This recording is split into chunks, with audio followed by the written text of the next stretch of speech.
les boutons de jeu, donc les boutons 1, 2, 3, 4, 5, 6 et 7. Je vais double-cliquer sur le premier bouton et je me retrouverai sur cette action-là. Et c'est ici que je vais écrire l'ensemble des instructions qui doivent être exécutées lorsque je cliquerai sur le premier bouton. Il s'appelle call 0, je vous rappelle. On a décalé les indices de 1. Je vais le faire avec tous les boutons. Je vais double-cliquer à chaque fois pour avoir les différentes instructions qui apparaissent au fur et à mesure. Donc à chaque fois que je clique sur le bouton pour la première fois, ce bloc de cette méthode apparaît pour la première fois. Et finalement, je vais écrire le même code, quasiment, sur tous ces boutons-là. Voilà, j'ai donc mon squelette sur lequel je vais remplir différentes actions. Alors tout d'abord, je vais utiliser une méthode que je vais rajouter qui va être assez utile à la fois pour l'affichage et pour alterner le nombre de joueurs. Une méthode que je vais appeler joueur suivant, qui ne fait rien, qui ne renvoie rien, mais qui me permet simplement d'alterner deux joueurs. Alors joueur suivant, elle dit tout simplement que si jamais le joueur courant était le premier joueur, eh bien on va passer au joueur 2 et réciproquement. Donc joueur courant, je l'avais appelé, que je corrige, joueur courant, c'était avec une majuscule.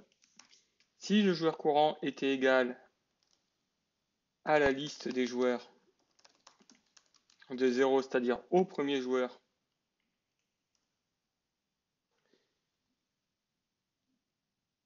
liste de joueurs qui s'appelait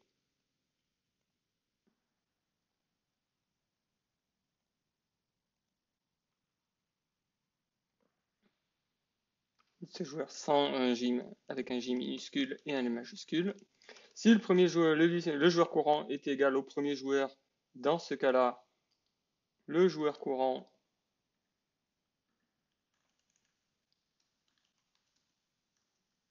va prendre la valeur du joueur 1.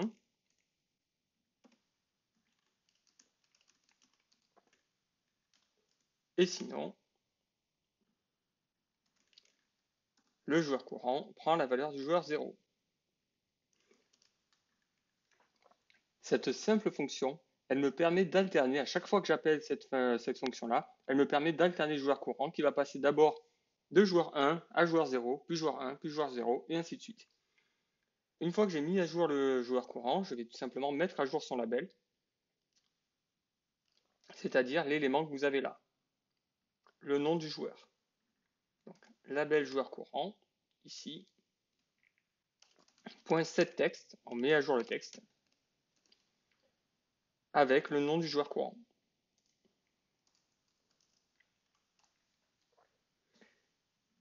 Cette méthode-là, joueur suivant, je l'utiliserai à chaque fois que j'utiliserai mes boutons.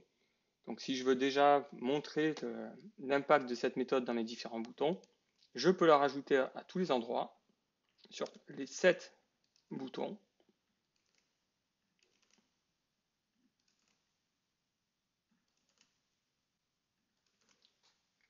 Et simplement avec ce code, donc on modifiera bien sûr par la suite, lorsque je lance,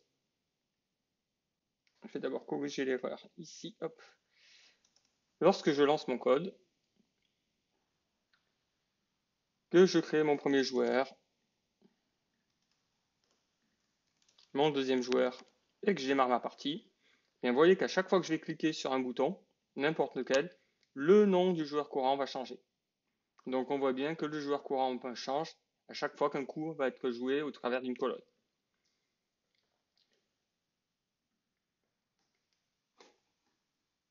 Je n'ai plus qu'à mettre les instructions au niveau des boutons pour remplir la grille. Et comme les instructions sont relativement identiques, je vais utiliser une méthode commune, une méthode que je vais appeler jouer dans colonne. Donc je vais définir une méthode qui va renvoyer un booléen, simplement pour être sûr que tout s'est bien passé, que je vais appeler jouer dans colonne.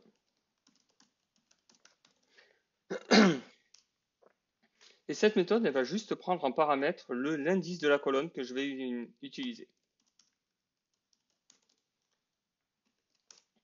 Là, pour l'instant, je vais lui faire retourner true.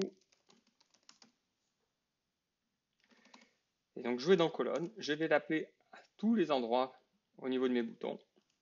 Simplement, je vais passer en paramètre le numéro du bouton correspondant. Donc, jouer dans colonne 0, jouer dans colonne 1, et ainsi de suite, jusqu'à jouer dans colonne 6. Ce qui me permet finalement de factoriser le code plutôt que d'écrire 7 fois une grosse portion de code dans chacun des boutons. J'appelle cette méthode en faisant varier simplement le numéro du bouton.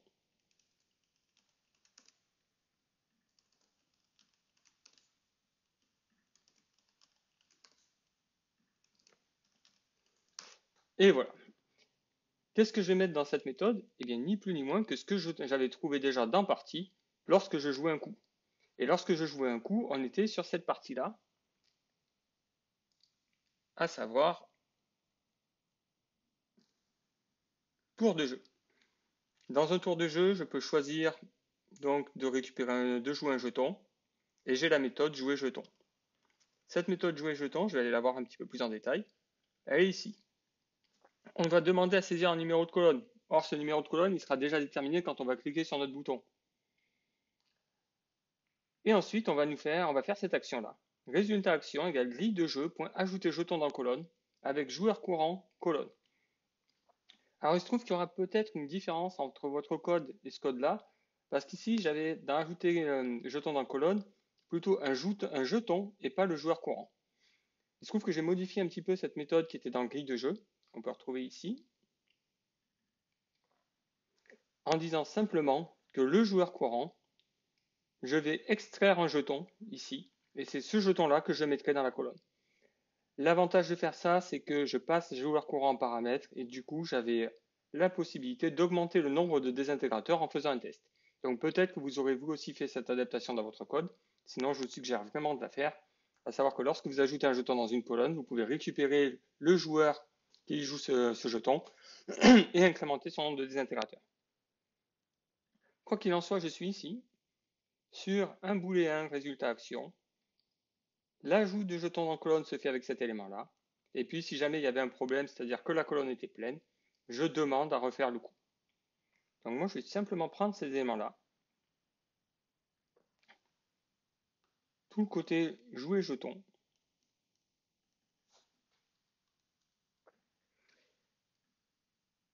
Donc je prends tout ce code. Je vais dans fenêtre de jeu. Je le colle dans jouer dans colonne. Et puis, je vais supprimer les éléments qui ne me servent pas. Ça ne me sert pas.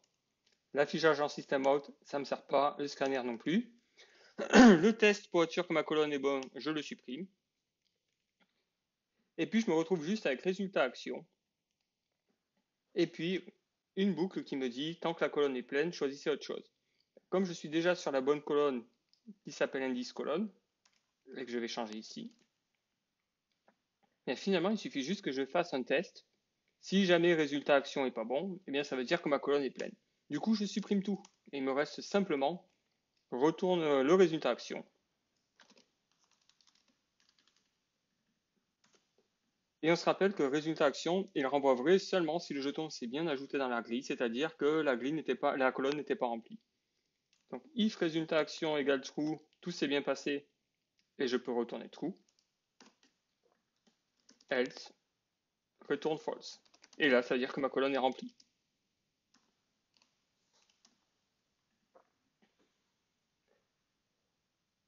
Du coup, lorsque je vais changer de joueur, je pourrais très bien dire que je conditionne le joueur suivant au résultat de rejouer dans colonne. Rien qu'avec ça, lorsque je lance mon programme et que je teste, B et R, démarrer la partie, et que je clique, rien ne se passe pour l'instant, sauf si je passe la souris sur les cases correspondantes. On a à nouveau notre problème de refresh. Il suffit simplement de le rajouter dans jouer dans colonne. Je rajoute ici un rafraîchissement du panneau.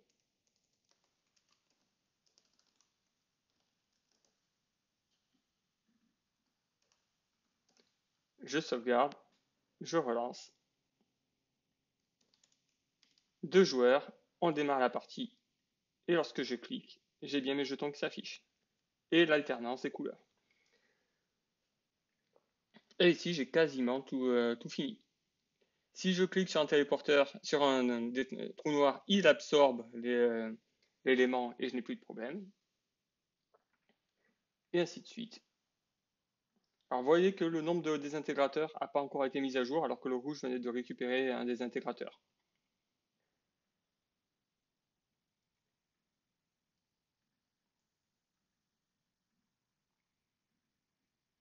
Donc ça, on va le corriger. Il en a déjà la possibilité de jouer.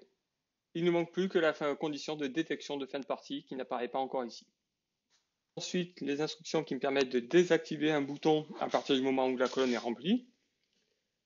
Donc à ce niveau-là, au niveau de chaque bouton, je rajoute un test qui dit que si grille de jeu point colonne remplie, je vais utiliser cette méthode que j'ai définie qui renvoie simplement vrai si la colonne d'indice passée en paramètre est remplie.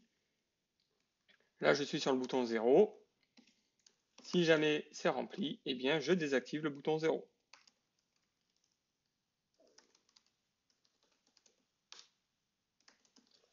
Et ça me grisera mon bouton. Je fais la même chose pour tous les boutons.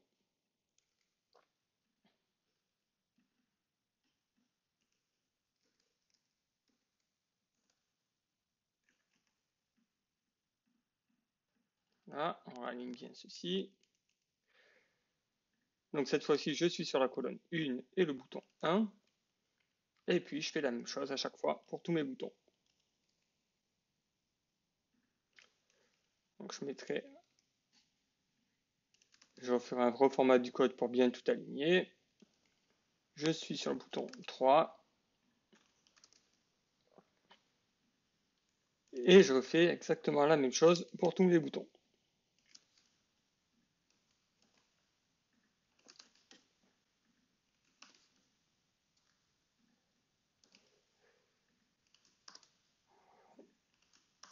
Là,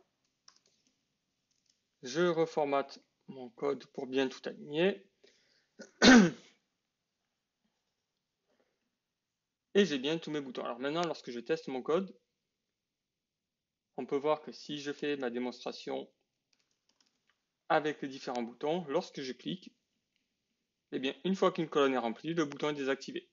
Ce qui me permet d'avoir une meilleure expérience de jeu. Alors, les désintégrateurs ne sont pas encore mis à jour. Pourtant, lorsque Roger va jouer, Roger qui est le bouton jaune, le jaune apparaît, le désintégrateur a normalement été récupéré. La valeur n'est pas mise à jour, mais pourtant, ce désintégrateur a été récupéré. Ça, c'est simplement de l'affichage. Et on va le mettre à jour au niveau de cette méthode-là, jouer dans colonne.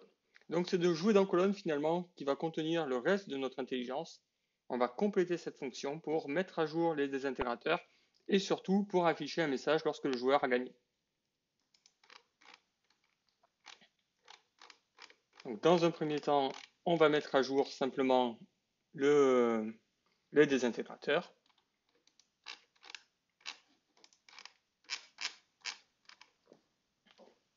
Je vais me positionner ici. Si l'action a été bonne, je vais me positionner simplement ici.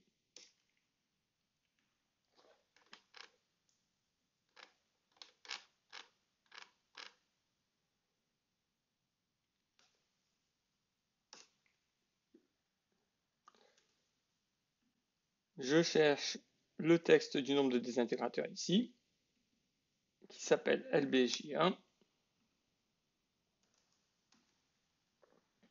Et je le mets à jour.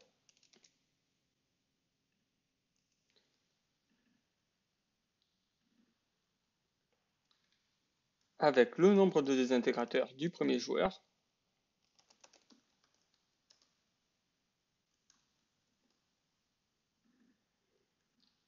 Je fais toujours mon petit hack où je rajoute une chaîne de caractères vide pour forcer la conversion en string. Je le fais pour mes deux joueurs. Ces deux lignes me permettent déjà d'afficher le nombre de désintégrateurs. Je les teste rapidement. Benoît Roger, démarrer la partie. J'ai un désintégrateur pile en ligne 3. Lorsque je clique dessus, hop, Roger vient de récupérer un désintégrateur. c'est au tour de Benoît, il joue ici, c'est au tour de Roger, je clique sur Benoît, je viens de récupérer un des intégrateurs, j'ai bien un des intégrateurs de part et d'autre. Ajoute enfin les conditions de victoire.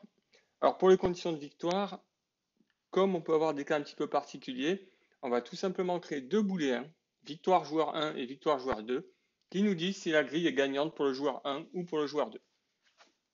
Et en fonction des conditions de victoire, eh bien, on va afficher le nom du vainqueur. Il se trouve que si on considère le jeu en entier avec le côté possibilité de récupérer un jeton et décalage, si on reprend les règles que je vous avais données, on pourrait se retrouver dans une configuration où les deux joueurs gagnent en même temps. Si les deux joueurs gagnent en même temps, eh bien on va dire que c'est le joueur qui jouait qui a perdu parce qu'il a fait une faute de jeu. Donc c'est pour ça qu'on a quelque chose d'un petit peu plus compliqué que si on avait seulement les règles de base du jeu. Donc on va créer deux booléens. Vite J1 et vite J2.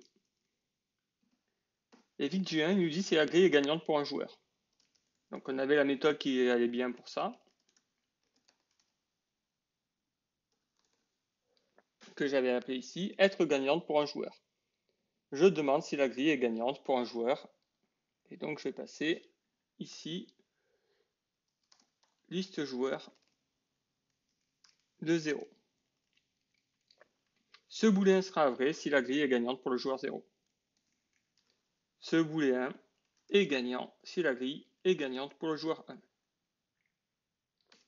J'ai plus qu'à faire maintenant les tests.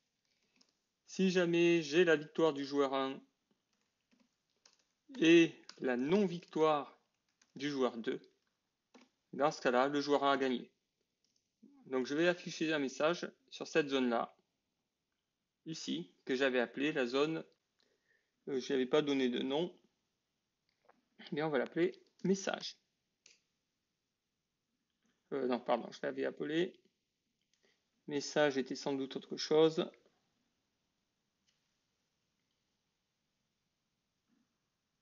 C'est mon GSRunPan. Ok, il y a l'air d'avoir deux choses.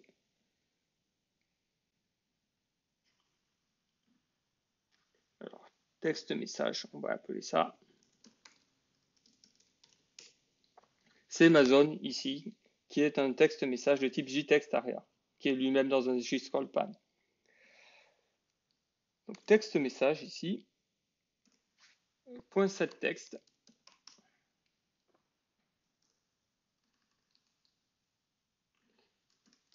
Victoire 2, et puis là c'est le joueur 0 qui a gagné.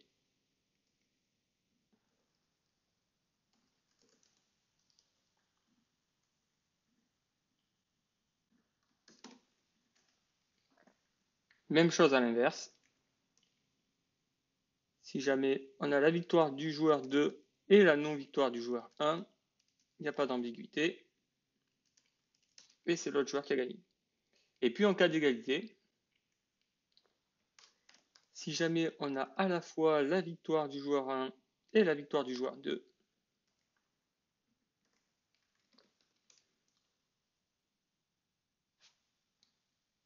eh bien si le joueur courant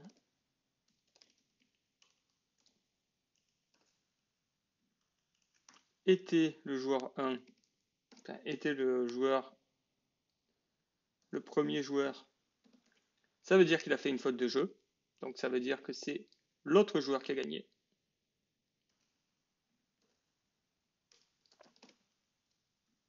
Sinon, c'est le premier joueur qui a gagné. Donc ces points de règle, je les avais détaillés plus particulièrement dans l'énoncé.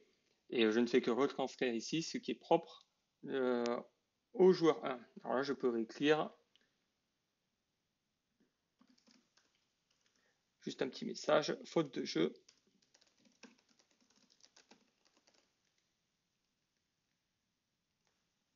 De l'autre joueur pour que tout soit bien clair. Et ceci n'est vrai que pour les règles étendues. J'ai plus qu'à sauvegarder et à tester mon code. Je suis dans une vraie partie. Je démarre ma partie. Et je vais tout simplement faire une ligne assez facilement. Et là, hop, dès que j'ai joué, j'ai la victoire de Roger. Alors, faute de jeu de l'autre joueur, c'est peut-être une erreur là-dessus. Voilà, c'était simplement, il manquait un point d'exclamation, je la refais.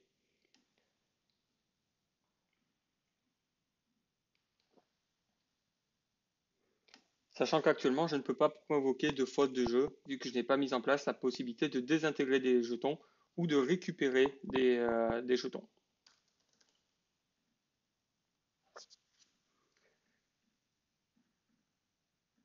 Là, et là, victoire de Benoît, qui était le jaune. Donc on a un jeu fonctionnel à ce niveau-là. On va pouvoir améliorer plein d'éléments, désactiver les boutons lorsqu'ils sont plus nécessaires. Et la prochaine partie va consister à faire en sorte que l'on puisse cliquer sur les boutons pour déclencher des actions de jeu. Et lorsqu'on cliquera sur ces boutons-là, sur rouge et jaune, on pourra soit désintégrer un jeton si jamais il appartenait à un adversaire et que j'avais un nombre de désintégrateurs qui était suffisant, soit récupérer un jeton si jamais il n'appartenait à moi. Donc cette partie-là fera l'objet d'une prochaine vidéo. Pour l'instant, avec ce que vous avez de quoi mettre en place déjà votre jeu et le fonctionnement simple.